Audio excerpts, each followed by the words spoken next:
Once upon a time, there was an old poet, one of those truly kind old poets. One evening, while he was sitting at home, a terrible storm raged outside. The rain was pouring down, but the old poet sat comfortably by his fireplace, where a fire was burning and apples were roasting. "There won't be a dry thread left on anyone stuck out in this weather," he said. "Oh, open the door! I am freezing and soaked through!" a small child called from outside.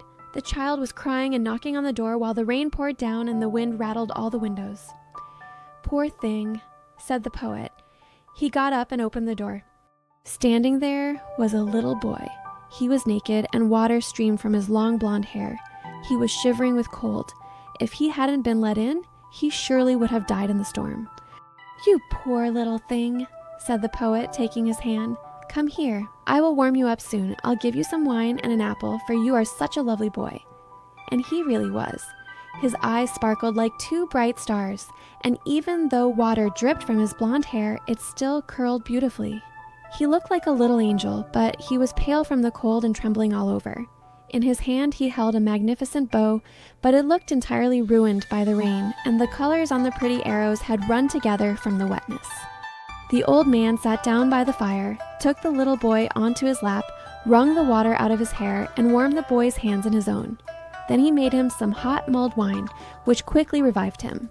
With his cheeks turning red again, the boy jumped onto the floor and danced around the old man. "You are a cheerful boy," said the poet. "What is your name?"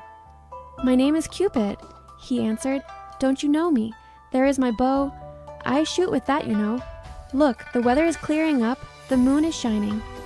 "But your bow is ruined," said the old poet.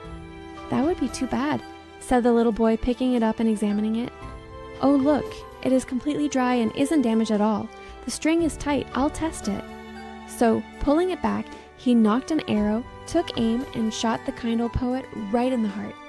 "Do you see now that my bow wasn't ruined?" he said, and laughing loudly, he ran away.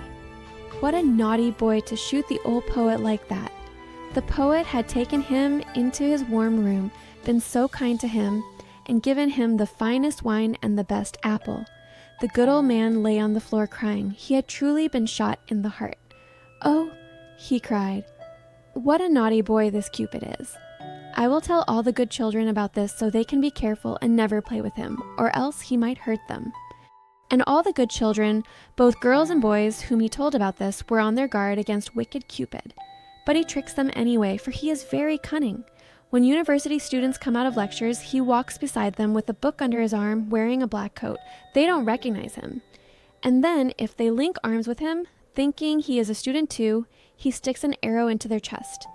And when girls go to church for their confirmation, he is among them too. In fact, he is always chasing after people. He sits in the large chandelier at the theater and burns brightly so people think he is a lamp, but they soon realize their mistake.